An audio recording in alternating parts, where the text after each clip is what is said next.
Kuya Carl Marx Agustero. Uy, mayong buntag. Sa atong MLGOO, Ma'am Michelle Espedido. Ma'am, good morning.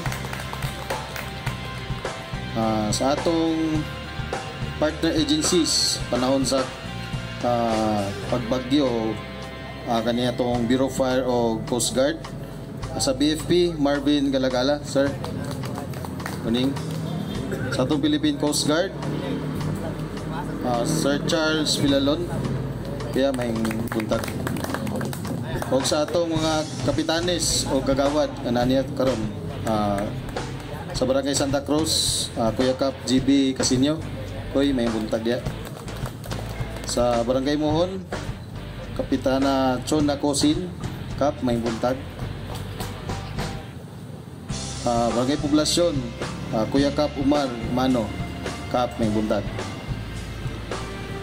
Sa Barangay Gracia, Kapitana Jing Casinyo, Cap, may buntag ya, Cap. Then sa Barangay Baluarte, nagrepresent kang lang Kapitan, Kagawad Torilag and Kagawad Sabio, Kagawad may buntag.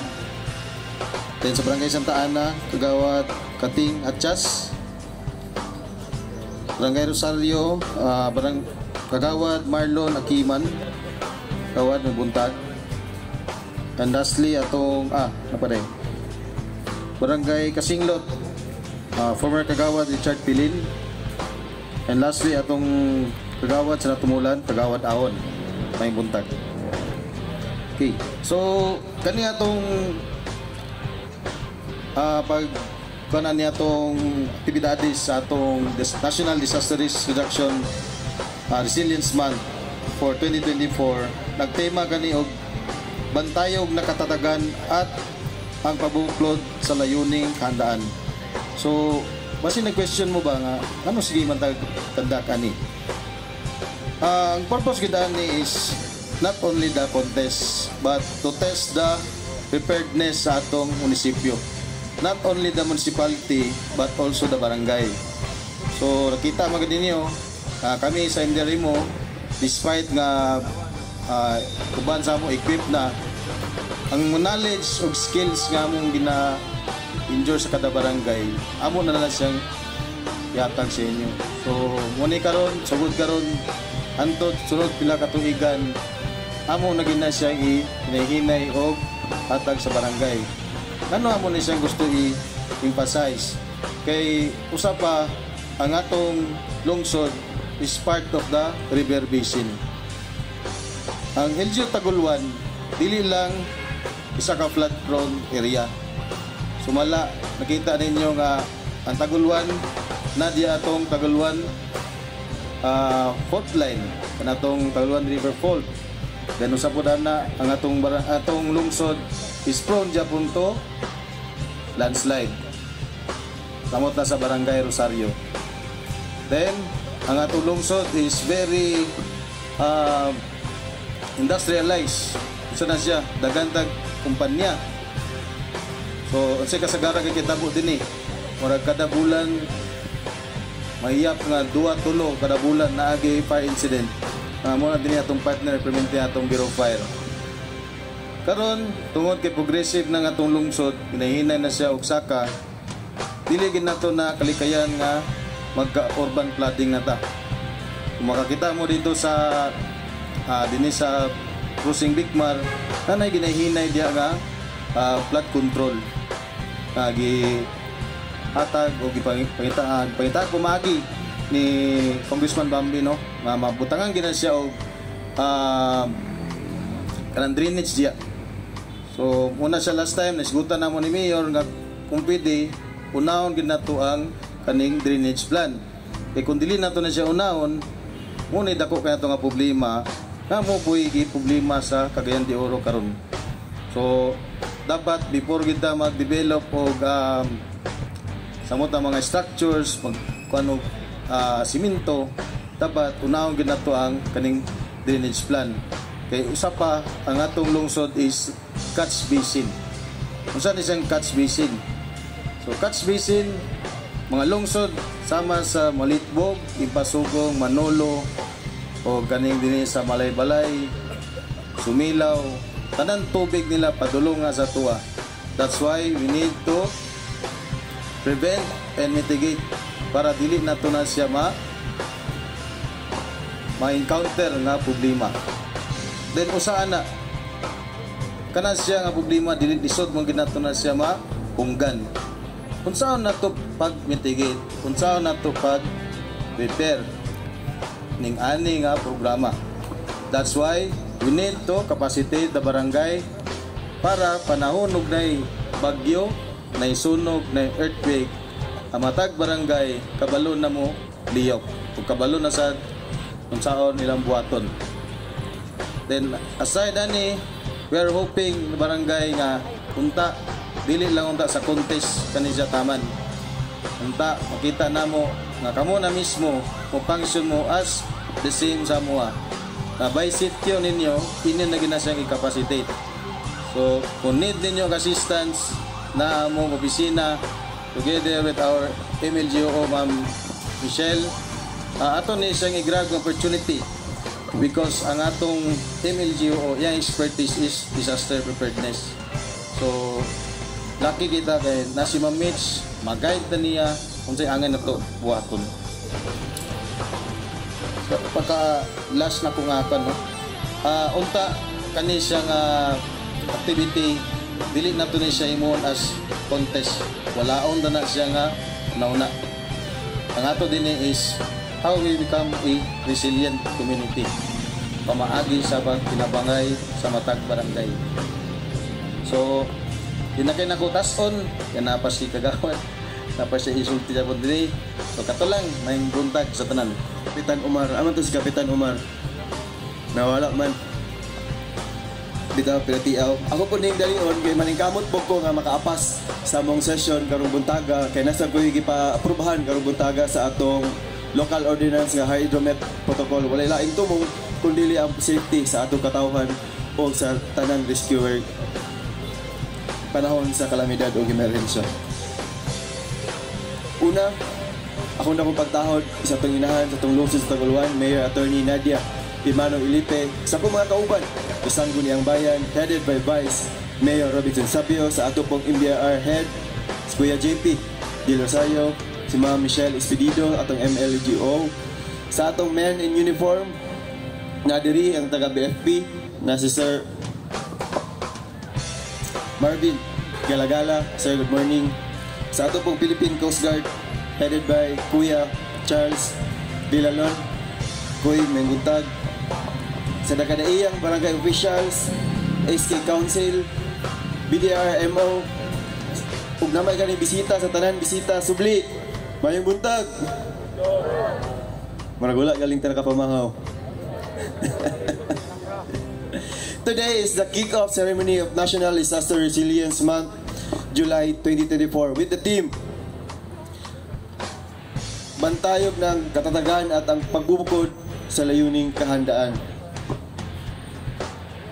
In behalf of Mayor Attorney Nadia Imano Ilipe, nga gusto kayo sa mutambong karong buntaga para sa itong kick-off ceremony. Pero na po sa ilain butang nagyatiman karong buntaga. Munang isip, chairman sa disaster, muna ako ang iyang ipadala karong buntaga. Una, kahandaan, meaning ang atong pagpangandam sa panahon sa emerhensya o kalamidad. Dili lang ang pagpangandam kundi napagiandam ang atong MDRR mao ang Rescue Challenge o Rescue Olympics. Sayod ko nga matag barangay, grabe nga pagpangandam para ani. Dugay nato ni aging tuig. Grabe kalingaw og hinaot nga mas daghan matunan ang ato mga BDRR karong tuiga. O ginaot ko nga kini nga activity magmalampuson o ginaot ko nga daghan ta matunan pinagi aning activity. Kaya ang atong head sa MDRR, si Mayor Attorney Nadia Imano, kanunay naningkamot para mas magpalambo ang atong lungsod. Kung wala na sayod, ang atong MDRR nag-conduct o mga basic training o basic nga kinahanglan para sa atong emergency ang kalamidad. Pinagian na ilang training ang atong mga SK Council po ng atong kabatanunan. Tuod niya na kung na-emergency, na-kalamidad, paspas ta makatabang sa katawan sa lungsod sa Taguluan. Ug ako pod nang hinaot nga unta magkanunayon ang atong pagtinabangay, magkanunayon ang atong panaghiusa para mas mahimong magmalambuon ang atong lungsod. Subli, mayong buntag ug daghang salamat. Good morning, everyone. As we gather here today, we unite for a common purpose in alignment with the National Disaster Resilience Month 2024 celebration. Theme: Building a Stronger Filipino Well-Being Towards Disaster Resilience.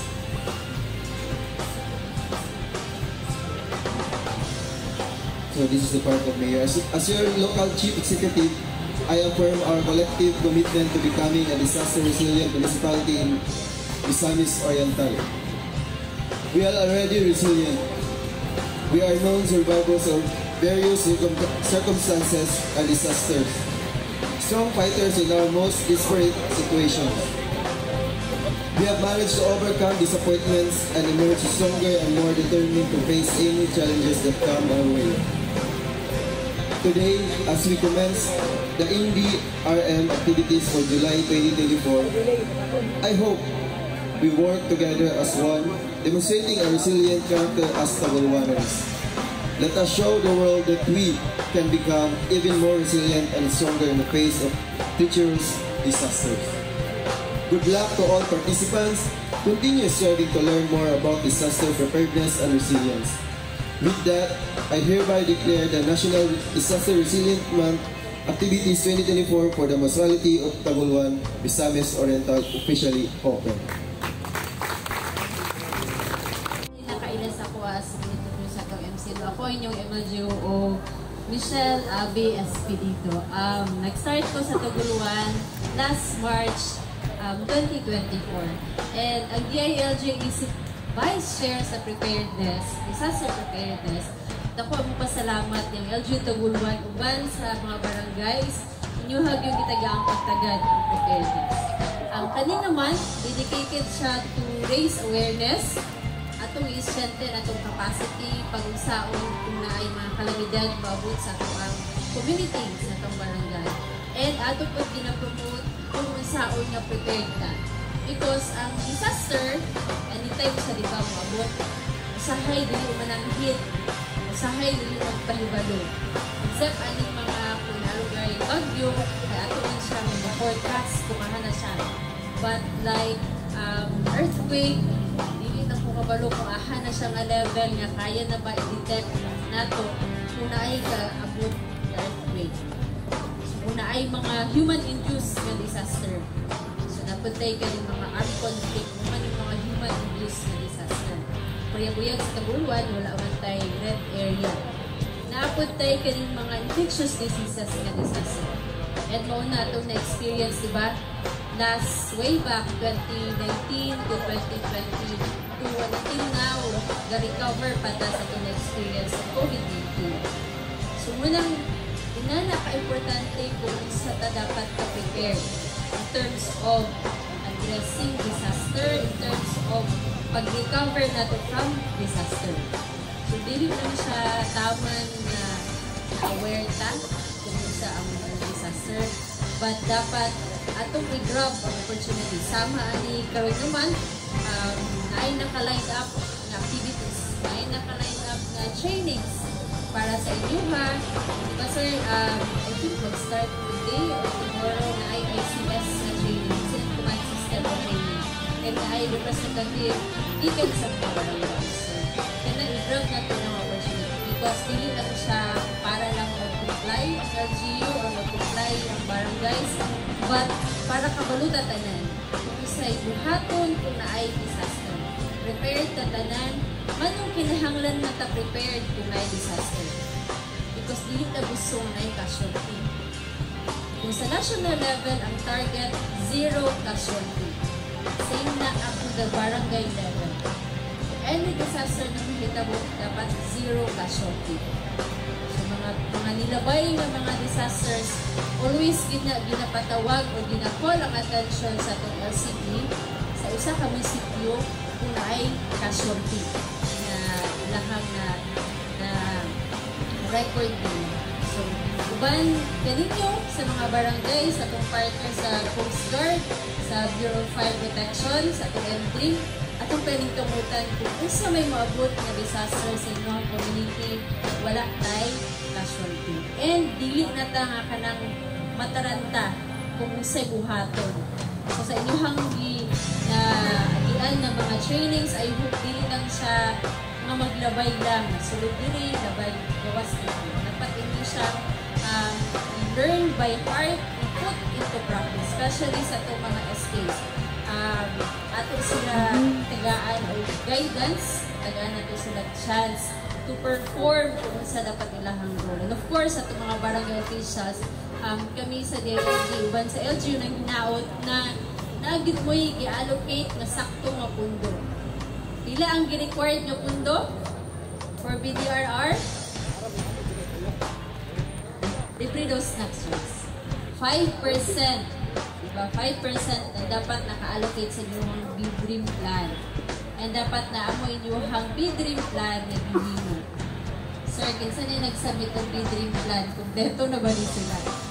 Ang plano, diling lang siya kay required B-Dream or required ni DILG. But, ang iyang pinaka-purpose is na may guide kung sa gamitan sa inyong pundo. And again, prepared ta kung naayita po mga any kind of disasters. So again, dako mong pasalamat no, on behalf of our Regional Director William Soyco sa Regional Director Jenny Marisha Sinayde na naataan niya ang Pilipino and dahil mga trainings para makapacitate mo. And ang hinaot mi, kanyang haning gamiton, inyong hapot niyang i-disseminate sa inyong mga kauban na wala din ani, hindi sila makaparticipate sa mga activities. So kanaalan, dagang salamat o may punta. We are filled with both pride and hope. This opening ceremony has always been a testament to our community's unwavering commitment to building a safer and more resilient municipality.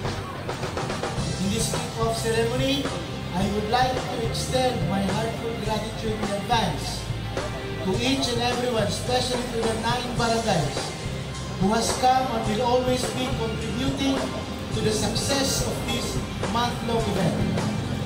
To our local Chief Executive, thank you so much, Ma'am Nadia Emmanuel Lipe, for the continued support in this National Disaster Resilience Month. To our government officials, barangay leaders, BDRRMO heads, and responders, our work does not end here. As we leave this event, let us carry forward the lessons we have learned and the partnership we have strengthened from the past years. Let us continue to advocate for disaster preparedness and resilience in our daily lives, ensuring that our families, our homes, and our communities are always ready to respond in times of crisis. In the spirit of bayanihan, let us remain vigilant and proactive. Together, we can build at Taguluan a very proactive and resilient to face disaster, but also a beacon of hope and strength for others. In advance, congratulations for participating and mabuhay. Good luck to each and everyone.